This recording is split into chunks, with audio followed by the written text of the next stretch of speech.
Good morning बच्चों अपने जो है 12th क्लास का लेसन नंबर 2 कर रहे थे गाउस नियम व इसके अनुप्रयोग, जिसमें पार्ट 4 अपनों ने कंप्लीट कर लिए और आज अपने शुरू कर रहे हैं पार्ट नंबर 5 समरूप आवेशित अचालक परत के कारण विद्युत क्षेत्र।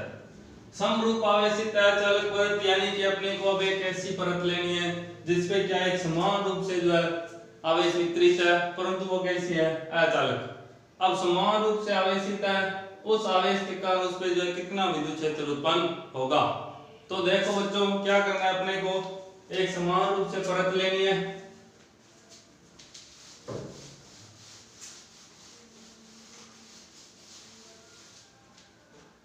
मैं क्या कर रहा हूं, एक परत ले रहा हूं।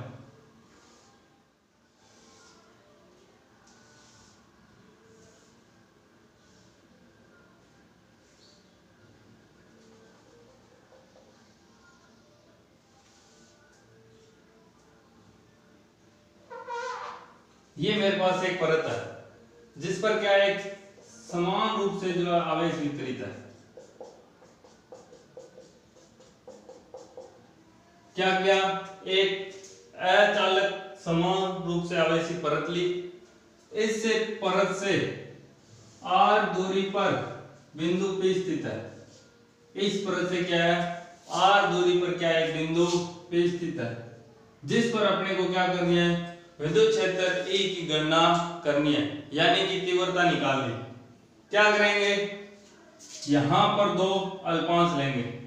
माना ये कोई अल्पांश L लंबाई का है और यहां पर एक अल्पांश और है L लंबाई का। इस अल्पांश के कारण बिंदु P पर विद्युत की तीव्रता बार केवल dE और इस बिंदु P पर तीव्रता dE। ठीक है, क्या होगा, घटक होंगे नीचे की तरफ घटक dE sin थीटा, x अक्ष में घटक dE cos थीटा। क्या होगा, dE cos थीटा। इस dE के कारण ऊपर की तरफ घटक dE sin थीटा और इस तरफ सेम घटक क्या आ जाएगा, dE cos थीटा। बात समझ में आई बच्चों? क्या किया, सिर्फ पार्ट नंबर 4 वाली बात, यानी कि अपने पिछले इतने दिनों से जो बात कर रहे हैं ना, उसी को मैंने क्या किया है, रिपीट किया है। कोई भी नई चीज अपनों ने नहीं सीखी, जो इतने दिनों से कर रहे थे उसी चीज को डेली बार बार दोहरा रहा हूं मैं। कोई अपनी नई चीज नहीं कर रहे। ये बात अपनों ने पहले पार्ट में भी की थी, दूसरे में भी कर ली, तीसरे में कर ली, चौथे में कर ली, आज फिर कर रहे हैं। तो यानी एक ही चीज को बार बार अलग अलग नए नए रूप में पढ़ना है। पहले दिन अपनों ने निरक्षीय अक्ष पे वहां पे किया था, फिर अपनों ने क्या किया, एक अनंत विस्तार की रेखा ली, उस पे पढ़ ली, फिर उसको बेलनाकार रूप में ले गए, फिर एक वलय के रूप में ले गए और आज में कैसे ले, एक परत के रूप में। पढ़ना सेम वही है। अब अगर अपने इसकी तीव्रता की बात करो, टोटल विद्युत क्षेत्र तीव्रता E, तो कर सेम वैसे लिखना होगा, क्या, तीव्रता E बराबर क्या होगा, y अक्ष में उपस्थित घटक d sin थीटा और d sin थीटा दोनों विपरीत दिशा में होने के कारण एक दूसरे को निरस्त कर देते हैं। क्या आया, y अक्ष के अंदर उपस्थित घटक परिणाम में बराबर व विपरीत दिशा में होने के कारण एक दूसरे को निरस्त कर देते हैं, जबकि x अक्ष में उपस्थित घटक d cos थीटा दोनों जुड़ जाते हैं। यानी कि टोटल तीव्रता E बराबर क्या होगा, dE cos theta plus dE cos theta. बस इतनी बात करनी है। समरूप आवेशित परत पर कुल तीव्रता x अक्ष में उपस्थित घटकों के योग के बराबर होते हैं। समरूप आवेशित अचालक परत पर उत्पन्न विद्युत क्षेत्र x अक्ष में उपस्थित घटकों के योग के बराबर होती है। कितनी है, d cos theta plus d cos theta. आई बात समझ में? अब अपने को क्या करना है, यदि ये परत को मैं एक बेलनाकार वक्र के बीच में ले जाऊं। क्या आप लोगों ने उस दिन पढ़ा था, एक बेलन था, उसमें एक सरल रेखा बनाई थी। सेम ऐसे अब क्या करना है, इस परत को क्या करना है, एक बेलन के अंदर जो है आवेशित करना है। अब थोड़ा ध्यान देना क्या होगा, यदि एक बेलनाकार वक्र के रूप में ले जाए, यानी कि गाउसियन पृष्ठ की बात कर रहे हैं हम। अब अगर वो बेलनाकार बंद वक्र आ गया तो वो क्या बन जाएगा, गाउसियन पृष्ठ। उस कंडीशन में जो है क्या बात होगी, देखना।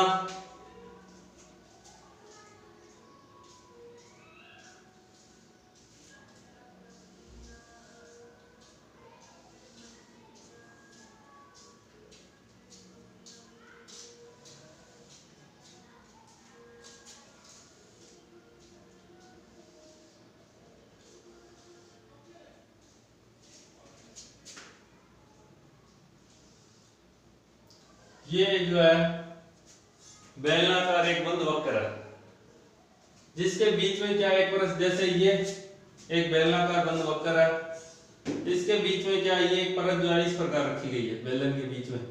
अब ये कह रहा है इस परत पर जो है कितना आवेश विद्युत क्षेत्र उत्पन्न होगा। इस परत पर सेम आवेश चार्ज उपस्थित है, इसके कारण इस पर जो है कितना विद्युत क्षेत्र उत्पन्न होगा। आई बात समझ में।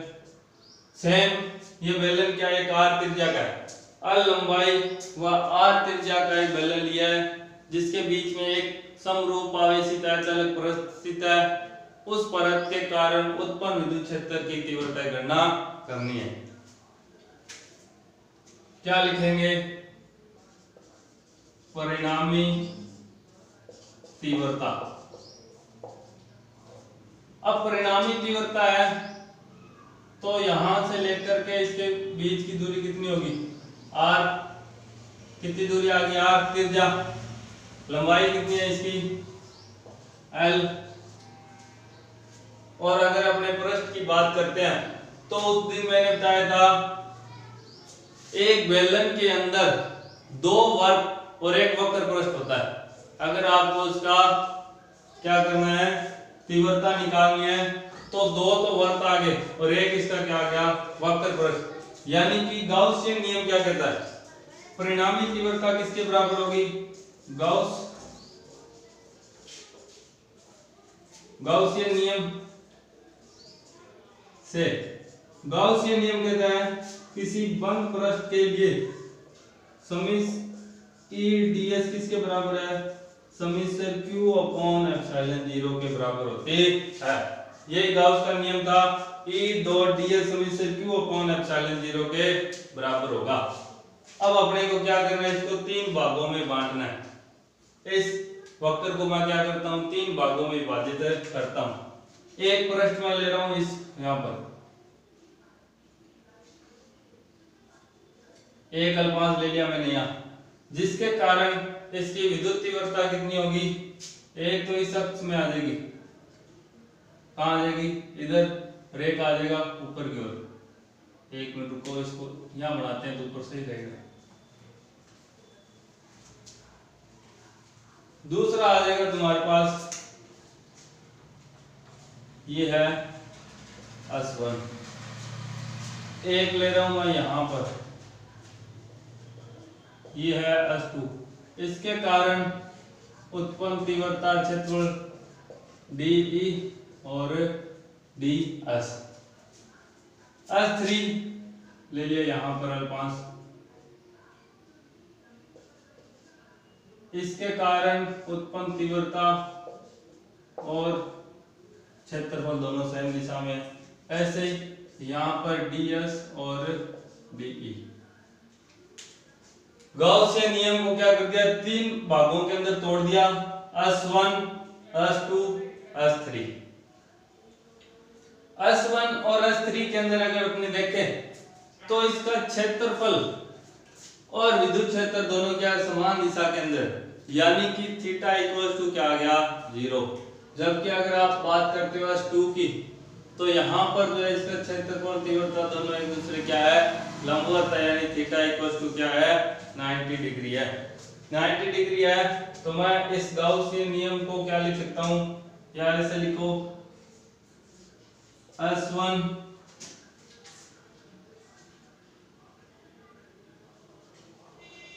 ds cos theta plus S2 ds cos theta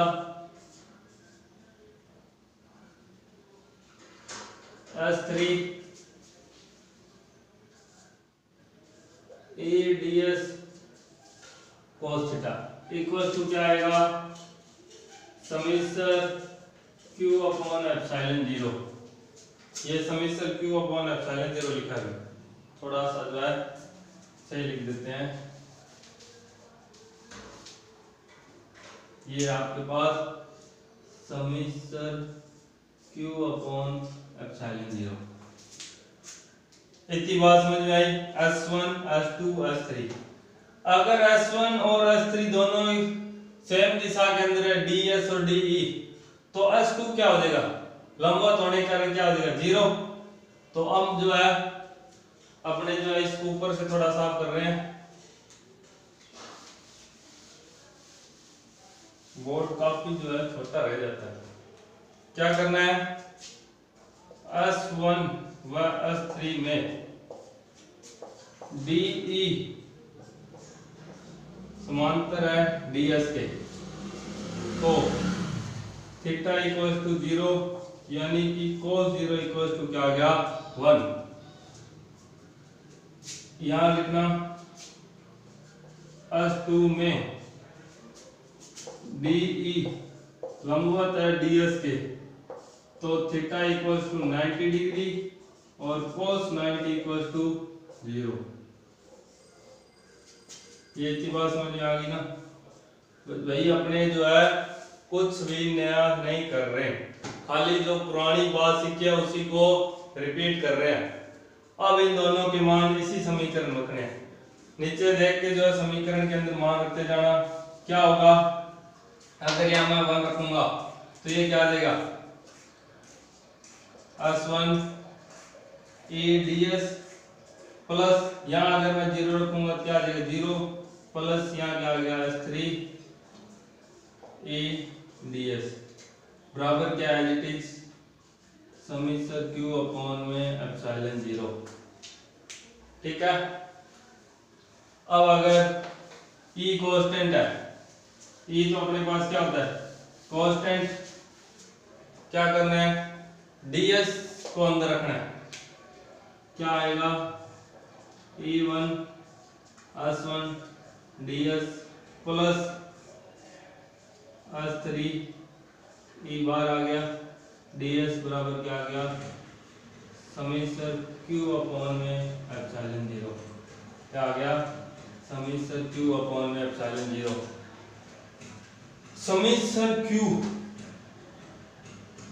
q किसके बराबर है, अगर आपको थोड़ा बहुत याद है, सतत आवेश वितरण के अंदर अपनों ने पढ़ा था, एक बंद परत के लिए परत के रूप में जो आवेशित परत की बात थी, जहां पर आप लोगों ने पढ़ा था सिग्मा इक्वल टू समीकरण q अपॉन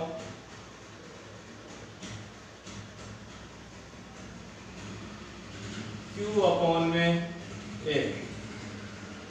क्या था, सिग्मा इक्वल टू था q अपॉन, हाँ एक ही बात है, वो समीकरण लगा लो चाहे। सिग्मा इक्वल टू क्या था, q अपॉन में a। सतत आवेश वितरण के अंदर ये बात अपनों ने पढ़ी थी। अगर मैं ये बात देखूं तो q इक्वल टू क्या आ जाएगा, सिग्मा इनटू a। बस इसी को याद रखना है। क्या करना है, यहाँ समीकरण लगा दो।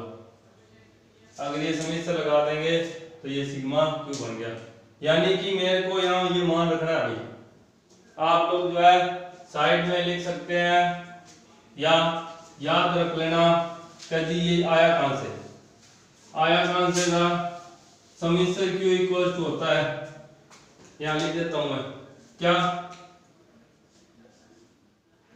समीसर Q अपॉन में इक्वल टू सिग्मा इनटू ए, क्योंकि समीसर Q इक्वल टू क्या है, सिग्मा इनटू ए, इसलिए अब ये तो मान रख देंगे बराबर, पहले आ लो क्या आ गया, सिग्मा इनटू ए अपॉन में एप्सिलॉन 0। मतलब इस चीज को मैंने पहले, अब इस वाली चीज को सोल्व करके यहाँ लिखना है। अब यहाँ पे देखना E1 आ गया,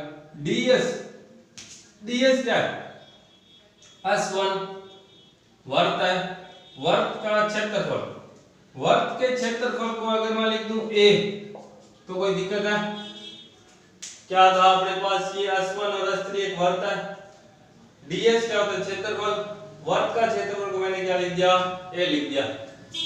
सेम ऐसे ही ds के लिए भी मैं क्या लिख रहा हूं, e, ये 1 क्यों आ गया, ये 1 नहीं आएगा भाई यहाँ पे, e और ds है तो ये क्या आ जाएगा a।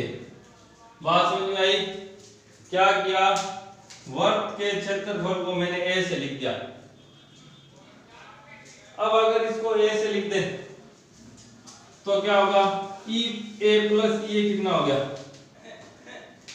क्या आएगा 2e a बराबर सिग्मा इनटू a अपॉन में एप्सिलॉन 0, a से क्या हो गया कैंसिल। अगर आपको दिक्कत है तो यहाँ साइड में लिख सकते हो a इक्वल टू वर्त का क्षेत्रफल, क्या है ये वर्त है, वर्त का क्षेत्रफल। तो मेरे को बताओ E बराबर क्या रह गया, सिग्मा अपॉन में 2 एप्सिलॉन 0, यही तो अपने को ज्ञात करना था। क्या टोटल तीव्रता कितनी होगी, टोटल तीव्रता कितना आ गई, सिग्मा अपॉन 2 एप्सिलॉन में 0 के बराबर होती है, कब, जब एक परत बेलनाकार रूप के अंदर बीच में रखी हो। बात समझ में आई, क्या किया था, एक समरूप आवेशित परत ली, उसको जो एक बेलन वक्राकार पृष्ठ के बीच में रख दी, उस बेलन को क्या किया, 3 भागों के अंदर विभाजित किया, उन तीनों की तीव्रता का योग करना था, जिसमें S2 तो लंबवत होने का 0 हो जाता है, S1 और S3 दोनों क्या होते हैं आपस में जुड़कर जो है सिग्मा अपॉन 2 एप्सिलॉन 0 के बराबर प्राप्त होती है। अब अगर आप इसकी दिशा निकालो, क्या करते हैं, दिशा निकालते हैं तो दिशा क्या होगी, इसी रेखा के अनुदिश, यानी कि बेलन के जो लंबाई है उसी के अनुदिश क्या होगी, उसकी दिशा होगी। लंबाई ये वाली थी, ये लंबाई है, और इसी अनुदिश में क्या होती है, दिशा होगी। तो इस प्रकार जो है एक बेलनाकार वक्र के रूप में आप परिणामी तीव्रता इतनी निकाल सकते हैं। अब क्या करना है अपने को, E और R के बीच में ग्राफ बनाना है, यानी बेलन की मोटाई और कितनी कम ज्यादा होगी, ये किस पे, उसकी त्रिज्या R पे निर्भर करेगी। अब अगर इसकी त्रिज्या R पे निर्भर करती है तो अपने को क्या बनाना है, E और R के बीच में ग्राफ बनाना है। E और R के बीच में ग्राफ देखो कैसे बनेगा, E व R के मध्य ग्राफ, E और R के मध्य ग्राफ लेंगे तो ये आ गया E, ये आ गया R। अब मेरे को बताओ क्या इस फॉर्मूले में R आया क्या कहीं पे, E बराबर सिग्मा बटो एप्सिलॉन, R तो आया नहीं, R आया नहीं, यानी कि ये कहता है E का मान बढ़ेगा तो R के मान में कोई परिवर्तन नहीं होगा, ये इस तरफ निरंतर जो बढ़ता जाएगा। अगर E का मान इस रेखा में बढ़ता जाता है तो R के मान में कोई परिवर्तन नहीं होता। ये चीज सबसे वेरी इंपॉर्टेंट ध्यान रखने वाली बात है कि समरूप आवेशित अचालक परत के अंदर क्या होता है, R पर निर्भर नहीं करती तीव्रता, तीव्रता जो R पर निर्भर नहीं करती। और अगर मैं बना दूं सिग्मा और E के बीच में ग्राफ, यहाँ पे क्या आ जाएगा, सिग्मा व E के बीच ग्राफ। अगर सिग्मा और E के बीच में ग्राफ होगा तो बताओ E और सिग्मा एक दूसरे क्या है, समानुपाती है, समानुपाती है तो इसका ग्राफ कैसे आएगा, इस प्रकार आएगा। जैसे जैसे तीव्रता बढ़ती जाएगी वैसे वैसे सिग्मा का मान भी बढ़ता जाएगा। आई बात समझे। तो ये था आज का अपना टॉपिक अगर समरूप आवेशी परत है तो उस पर जो विद्युत तीव्रता किस प्रकार निर्भर करती है। अब अपने क्या करेंगे, इस पर जो है एक न्यूमेरिकल करके देखेंगे। एक एग्जांपल दे रखा है तुम्हारे बुक में, वो एग्जांपल करके देखते हैं क्या होगा।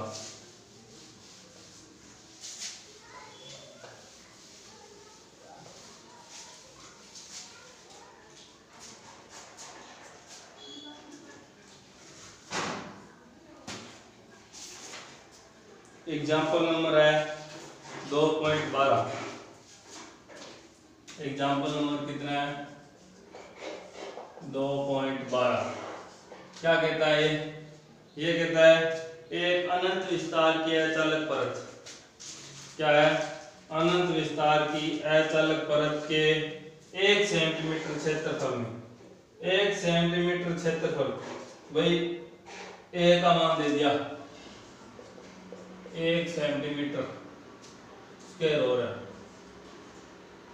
क्षेत्रफल में 17.70 माइक्रो कूलम आवेश है, यानी कि Q का मान दे दिया 17.70 माइक्रो कूलम है। माइक्रो कूलम को कूलम में चेंज करोगे क्या आ जाएगा, 10 की पावर -6 कूलम। परत के निकट वायु में विद्युत क्षेत्र की तीव्रता की गणना करनी है। अब देखो क्या होगा, विद्युत क्षेत्र तीव्रता की गणना करनी है।